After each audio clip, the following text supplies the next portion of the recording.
Sementara itu, kasus penganiayaan Ken Admiral oleh temannya sendiri, Aditya Hasibuan, memasuki babak baru.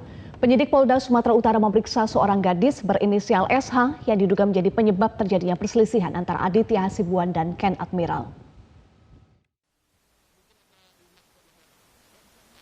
Seorang gadis berinisial SH yang tercantum dalam data percakapan antara tersangka Aditya Hasibuan dan korban Ken Admiral, Jumat siang datang memenuhi panggilan pemeriksaan penyidik Subdit 4 Renakta Polda Sumut. SH diketahui memiliki kedekatan dengan korban Ken Admiral dan diduga menjadi penyebab terjadinya perselisihan antara korban dengan pelaku Aditya Hasibuan.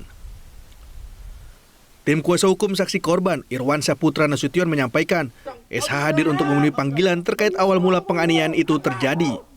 Tidak hanya SH, sejumlah rekan Ken Admiral yang berada di lokasi saat kejadian juga dipanggil untuk dimintai keterangan.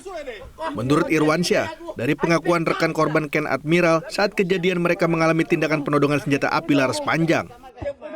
Yang diperiksa itu yang pertama inisialnya SH, yang kedua R, dan yang kedua Y di situ. Pertanyaannya seputar misal dia mengetahui apa yang terjadi di TKP, terus persoalan siapa aja terduga pelaku penganiayaan, terus siapa aja yang menghalangin dalam proses pengeraian tersebut.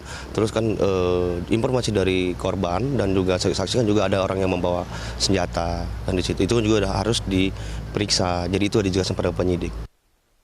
Irwansyah menambahkan kasus ini menjadi perhatian publik bukan lantaran persoalan yang terjadi di antara korban dan tersangka pelaku, namun juga soal pembiaran yang dilakukan oleh ayah pelaku yang seharusnya bisa menghentikan aksi kekerasan tersebut terjadi. Saya pikir bukan persoalan pemicu ya, karena kan apapun masalahnya tidak membolehkan seseorang untuk melakukan penganiayaan terhadap siapapun di situ. Persoalan misal ada chat, ada kedekatan, hubungan kedekatan antara SH dengan korban atau apapun itu, kan seharusnya bisa diselesaikan permasalahannya secara bijaksana.